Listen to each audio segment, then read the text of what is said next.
Ok.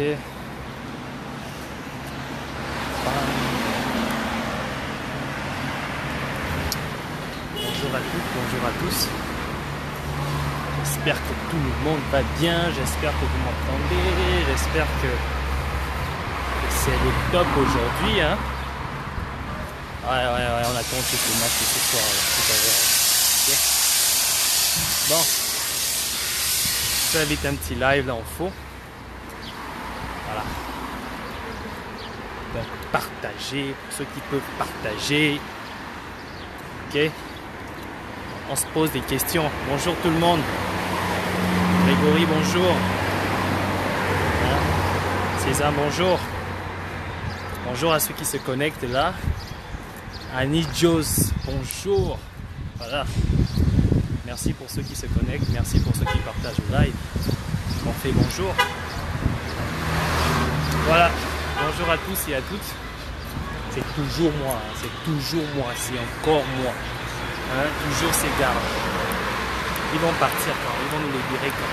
Ouais, on sait. J'ai une mauvaise nouvelle pour vous. On n'a pas l'intention de partir. Voilà. Donc, on va faire un petit tour, un petit Congo-ça là. Voilà. Donc, je pose la question. Selon vous, est-ce que le Gabon c'est encore un État ou est-ce que c'est Guantanamo? Hein? Est-ce que le Gabon est un État ou est-ce que le Gabon c'est Guantanamo? Parce que la seule chose qui fait du Gabon encore un État, c'est que on peut avoir un passeport et un drapeau. À part ça, qu'est-ce qui fait du Gabon un État aujourd'hui encore? Donc présentement, on constate que nous avons un chef d'État entre griffes, hein, voyou, brigand, délinquant, un vrai chef de bandits. De l'autre côté, nous avons des ministres kleptomanes. Vous avez certainement suivi le live de Yannick Domba hein, sur Akbar, un kleptomane de première. Donc, dites-moi un peu. C'est quoi le Gabon qui est encore un État? Ah, vous allez me parler de la... On a une armée. Armée voyou, braqueur, criminel. Young. Vous savez ce qu'on appelle les Young? Le Young à l'époque. Les Young, c'est comme ça qu'on les appelait les braqueurs. On a une armée de Young. Des assassins de première, des assassins notoires. Hein? C'est de cette armée-là dont vous parlez que vous désignez encore comme... une armée qui protège un État? Non. Je vais vous rassurer. Oh, il y a mon bus qui vient même d'arriver là. Est-ce que je pourrais le rattraper? Putain. Est-ce que je pourrais le rattraper? Oh, il est parti. Bon, c'est pas grave. Je vais attendre le prochain. Je vais attendre le prochain. Hein? Dites-moi. Qu'est-ce qui fait du Gabon encore un État? Qu'est-ce qui définit un État? Le passeport. Oui. Ouais. J'ai encore le mien. J'ai encore le mien. Donc vous voyez là. Ah. C'est peut-être ça qui fait que le Gabon est un État. Le drapeau, l'hymne national. Vous savez, ces éléments sont des éléments qui ont été créés et défendus par des personnes qui avaient des principes de valeur. Vous imaginez un peu Georges Damas à l'écran lorsqu'il écrit La Concorde. Qu'est-ce qu'il animait à ce moment-là? Il s'est assis, il a commencé. Unis dans la concorde et la fraternité. Éveille-toi Gabon. Excusez-moi un instant. Mais là-bas, autobus ça, ikidevan. Evet. Tamam. İnternetten alabilir miyim diye. Tamam. Donc je parlais. Est-ce que je m'assois quelque part? Il faut que je me mette à l'aise. Je vais prendre un thé. Et on va continuer à parler. Non, on est sur la question de savoir si le Gabon est encore un État. Bakın internet sonra değil miyim? Evet. Donc, la question c'est ça. Donc quand Georges Damas Aleka chantait, il a écrit la chanson, il s'est assis, il disait unis dans la concorde et la fraternité, éveille-toi Gabon, une aurore se lève, encourage l'ardeur, qui vive nous soulève, c'est enfin notre essor vers la félicité, c'est enfin notre essor vers la félicité. Quand il écrivait ce morceau, quand il écrivait cette hymne, il était animé par le désir, par la fierté de construire une hymne, d'écrire une hymne pour une patrie. Aujourd'hui, qu'est-ce qu'il nous reste? Il ne nous reste plus rien. Il ne nous reste plus rien. Le Gabon n'est pas un État brigand, voyou, une armée de Young qui passent leur temps à assassiner des gens. Aujourd'hui, le pouvoir n'utilise plus les villageois pour tuer les jeunes Gabonais. Non. Le pouvoir utilise désormais l'armée gabonaise payée par le contribuable gabonais pour faire des assassinats en masse. Vous comprenez? L'armée gabonaise désormais est utilisée pour faire des assassinats en masse. Ce n'est pas un Congo ça, mais vous seriez bientôt informés. Parce que quand on parle, on dit oh oui on parle, mais vous serez bientôt informés. Donc, c'est quoi l'histoire qu'on parle encore d'un État dans notre pays? Nous avons des collaborateurs du Entre Griffes. Attendez, je crois que mon petit branchement puisse arriver. Oups!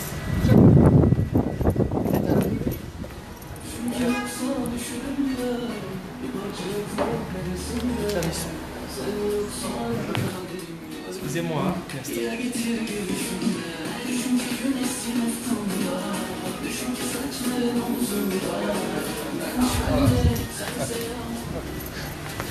donc, excusez-moi. Ok. Bien, excusez-moi. Voilà. Okay. Bien. Donc, je m'expliquais. Excusez-moi. Il fallait que je prenne le bus. Donc, nous avons une armée de Young. Et voilà. C'est de cette armée-là dont il s'agit, qui passe son temps à braquer les Gabonais, qui passe son temps à tuer les Gabonais. Nous payons de l'impôt pour les payer des salaires pour qu'ils puissent tuer nos enfants. Voilà, donc c'est ça en fait, c'est ça le Gabon aujourd'hui. Le Gabon n'est pas un État. Vous savez, Ali Bongo à l'époque, il était le chef d'un gang. J'ai oublié le nom, vous savez certainement, les jeunes qui ont été dans sa génération se rappellent de ce gang de motards où il était le chef. Ali Bongo ne s'est jamais constitué en président de la République, jamais. Il a toujours été un chef motard de gang, d'accord? Et c'est ce qui définit en fait Ali Bongo aujourd'hui, c'est qu'il est resté chef motard de gang. Pour lui aujourd'hui, à l'époque, il avait une moto. Et une base arrière de quelques bandes de voyous de son état à l'époque. Mais aujourd'hui, il n'a plus une moto, il a tout un état qui transforme en véritable nid de criminels ambulants. Alors nous avons tous les Young que on n'aurait pas pu imaginer avoir. Donc l'armée gabonaise, les bérets rouges et tout ce qui va avec, la GR et tout, la gendarmerie à son service. Nous avons aussi une bande de kleptomanes, des kleptomanes maladifs en fait, c'est une maladie chez eux, des kleptomanes. Donc une bande de kleptomanes comme les Akbar. Vous vous rendez compte? Un gars du Haut-Togo qui s'appelle Ali Akbar. Dites-moi un peu, dans le Haut-Togo, depuis quand on a des noms Akbar? C'est normal. Dès l'instant, nous avons une certaine Adja. Donc, Patience Dabani, c'est maintenant Adja. C'est que nous sommes arrivés à ce niveau-là. Donc, dans le Haut-Togo, on a des Akbar, des Ali Akbar. Tu te rends compte? Tu fais du nom de ton père, de ton ancêtre, de ton aïeux, un nom tertiaire. le nom de ton père, de ton ancêtre, de ton aïeux devient un nom tertiaire. Tu deviens Ali Akbar Onaga. Vous vous rendez compte? Bien. Donc c'est pour vous dire ceci. Je vous emmène à Istanbul. Je fais un petit voyage pour Istanbul, pour ceux qui me posent la question. Je vais à Istanbul, je vais vite régler un petit problème, un petit truc là, vite fait là. Donc un petit voyage. Donc pour vous dire que nous posons la question de savoir, est-ce que notre État est encore un État? Est-ce que le Gabon est encore un État? Est-ce qu'on peut dire que les Gabonais sont des membres d'un État, d'un pays? Qu'est-ce qui définit encore notre État? Et qu'est-ce qui peut faire qu'on puisse parler d'un État? Il n'y a plus rien qui définit cet État. Il n'y en a plus rien. Alors quand je vois des Gabonais, aujourd'hui Bob a publié quelque chose, je ne sais pas si vous avez suivi. On donne 20 000 francs aux Gabonais pour aller s'enrôler. On vous donne 20 000 francs pour aller accomplir votre soi-disant devoir. Et on découvre à la fin que les 20 000 francs qu'on vous remet, c'est des faux billets. Mais les gens ne se posent même pas des questions. On vous dit que le Gabon est endetté, le Gabon est ruiné. Ali Bongo est obligé d'aller ramasser l'argent à la SG. Il est obligé d'aller ramasser l'argent dans les agences. Donc tout ce qu'il y avait encore comme source au Gabon pour pouvoir faire ses business personnels. Et il va vous remettre 20 000 francs pour aller vous mettre votre nom dans une liste. Vous êtes sûr de ça? Mais il a lancé une production de faux billets à outrance. Donc, l'argent qu'on remet aux gens à gauche et à droite, ce sont des faux billets. Et c'est ce qu'on ne fait que constater chaque jour. On fait quoi? On fait quoi? On fait comment? Donc, dites-moi un peu. C'est quoi le Gabon? C'est encore un État? Vous pensez que le Gabon peut se comparer encore à la Guinée équatoriale, au Cameroun, à la France, aux États-Unis, des États qui se respectent? Dites-moi, c'est quoi encore un État chez vous? On parle d'un État. Il y a 15 enfants qui ont été, pas 15, je vous dis même encore, il y a plus de 23 enfants qui ont été assassinés, ça fait à peine quelques jours. Plus de 23 enfants ont été assassinés. Ils n'ont pas été tués comme vous allez entendre, on a tué, non, ils ont été assassinés. Et aujourd'hui, on évolue dans la quête, on ne fait que découvrir des choses horribles. Je vous dis, quand vous allez connaître l'histoire qui s'est passée, votre histoire des fameux disparus du CS Takebe, quand le peuple gabonais va découvrir ce qui s'est passé, vous allez tomber de haut. Vous allez tomber de haut. Vous allez tomber de haut. Vous allez, en fait, vous n'en allez même pas, en fait, vous aurez même honte. Vous aurez peur, en fait, de laisser encore même votre enfant, ne fût-ce qu'à l'acheter du pain. Je pense que quand les Gabonais sauront ce qui s'est passé ce jour-là, même prendre un billet d'avion, même permettre encore que son enfant aille comment vous appelez ça, à la plage, plus en plus, personne ne va encore fréquenter les plages. Je vous assure que c'est digne d'un film d'horreur ce qui s'est passé ce jour-là. Et bientôt vous saurez tout ce qui s'est passé. Nous travaillons là-dessus. Ils n'ont qu'à essayer de nous détourner parce que l'objectif a été de détourner le peuple de ce sujet parce que c'est le sujet, je vous rappelle, c'est le sujet le plus horrible après les assassinats du 31 août 2016. C'est l'assassinat collectif le plus horrible après les assassinats du 31 août 2016. Et le pouvoir veut que ça passe absolument sous silence. C'est la raison pour laquelle ils sont lancés dans la procédure de menacer les familles d'abord et ensuite déstabiliser la chaîne TV5 Monde. Et ils ne sont pas arrêtés là. Ils sont allés brûler la maison de Féfé Onanga pour emmener les activistes à parler du sujet, mais que tout le monde laisse le sujet des fameux enfants du CS à Québec. Et je peux dire que ça a marché partiellement, parce que beaucoup d'activistes se sont hués sur la question de Féfé Onanga, parce qu'on pensait que c'était le sujet d'actualité, mais non. Le plus gros des sujets, c'est ce qui vient de se passer, qui s'est passé le 25 mai 2018.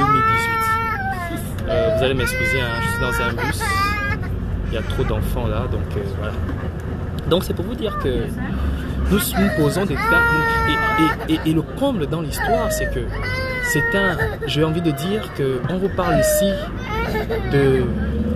d'un complot d'État parce que l'armée gabonaise a intervenu, les ministères et tout le gouvernement est au courant, l'école du CS d'Akébé, les responsables sont dedans. Il y a des jeunes Gabonaises et Gabonais, vous avez suivi l'audio, vous avez certainement suivi l'audio de Stéphane Zeng qui vous parle de ce groupe de jeunes qui ont été recrutés par l'État. Et dans ce même groupe de jeunes, il y a des professeurs d'école qui sont en fait des rabatteurs. Donc qu'est-ce qu'ils font? Ils approchent les jeunes enfants dans les établissements, les proposent des sorties et ensuite les emmènent dans des lieux isolés pour que d'autres personnes viennent faire leur sale besogne. Il ne s'agit plus des villageois dans des quartiers, non, machin, non. Désormais, c'est l'armée qui s'occupe de ça. Ils sont précis, ils sont rapides et ils ne laissent pas de traces. C'est ce qui s'est passé pour nos jeunes frères qui ont été assassinés le 25. Donc, c'est pour vous dire que la situation est tellement grande. Quand vous allez prendre connaissance de tout ce qui s'est passé ce jour-là, les Gabonais, j'espère que il faudra ne pas avoir un cœur pour être insensible et indifférent de cette situation. Mais vous saurez ce qui s'est passé ce jour-là. Je vous assure, vous saurez. Bien qu'ils essaient de faire tout pour qu'on passe à autre chose, mais vous saurez parce qu'il y a des gens qui se sont de plus en plus engagés dans cette histoire à vouloir faire savoir la vérité. Il y a des gens qui se sont activés à vouloir faire savoir les Gabonais ce qui s'est passé ce jour-là. Malgré les menaces, malgré l'isolement, malgré le détournement de l'attention des Gabonais vers des choses qui ne sont pas importantes. Je ne dis pas que le cas de Féfé Onanga n'est pas important. C'est très important ce qui est arrivé au grand frère Féfé. Je ne vais pas dire grand frère Féfé, à mon père Féfé, parce que Féfé, il n'a même pas l'âge de mon père, il est plus âgé que mon père. Mais ce que je veux vous dire ici, c'est que s'ils font autant d'efforts, c'est parce qu'ils ne veulent pas que les Gabonais sachent ce qui s'est passé le 25 mai 2018. Très frère, c'est horrible. C'est horrible, je vous assure. C'est horrible. Ces enfants ont été assassinés comme des chiens, comme des moutons de la Tabaski. Et ce qui est plus effrayant dans cette histoire, c'est que ce sont des jeunes Gabonais, des enfants. En fait, des enfants ont entraîné d'autres enfants à la mort. Des enfants sont entraînés. Des enfants sont préparés pour entraîner d'autres enfants à la mort. Et ce sont ces enfants-là que vous avez entendu Stéphane Zeng vous expliquer en disant aux enfants de faire attention. Il y a des groupes d'élèves dans des établissements qui s'approchent de vous, qui deviennent vos amis, qui vous font des propositions de sortie, des propositions de groove. Et ils vous emmènent dans des lieux discrets pour que des soldats, les soldats de l'État, viennent vous assassiner. C'est la nouvelle botte, c'est la nouvelle tendance. Donc, les parents qui ont leurs enfants au pays, qui ont de l'amour, qui ont de la douleur pour leurs enfants, je vous conseille de garder vos enfants à la maison, de les mettre en garde. Vous n'avez pas un ami de longue date, c'est une nouvelle amie, une copine. Elle sera belle, elle sera mignonne, elle aura l'argent, elle viendra te blaser, elle va t'offrir le vin. Fais attention, fuis même déjà. Fuis même déjà. Parce que tout a été mis en place pour que tu perdes ta vie. Donc, c'est pour dire encore aux gens, nous ne sommes plus dans un état. Nous avons basculé à autre chose, tout sauf un état. Nous avons un homme qui s'impose à la tête de ce qui semble être un état, qui est un vrai cool manager. Un vrai cool manager. Et qui a comme collaborateurs des vrais Young, des braqueurs. Et ils ont décidé de faire du Gabon un véritable Guantanamo ciel ouvert.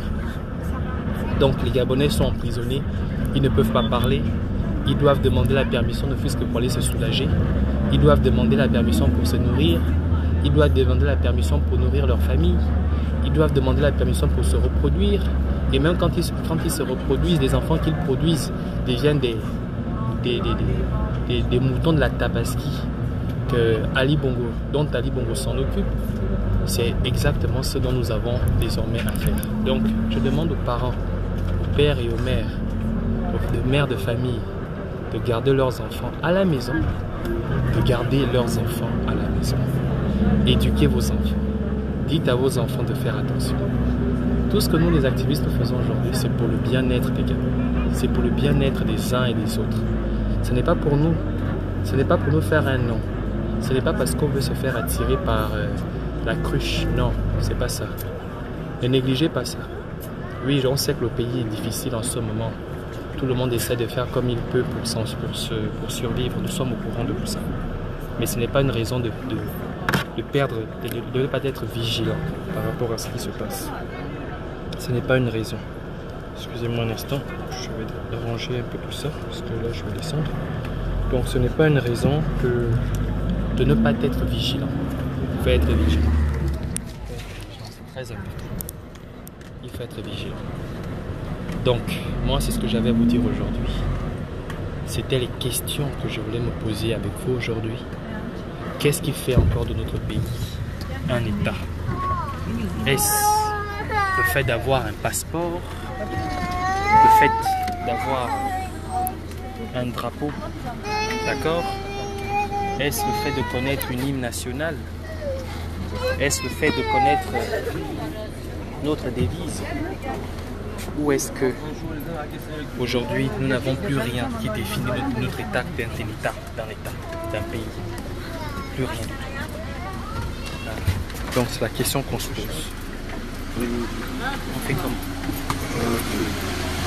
On fait comment? D'abord c'est plus un État, mais on fait comment? Donc c'est tout ce que j'avais à vous dire aujourd'hui. Je vous demande de passer un début de semaine. On reste informé, on reste connecté, on reste ensemble. Donc moi je vais payer mon billet, on se capte, on se décapte.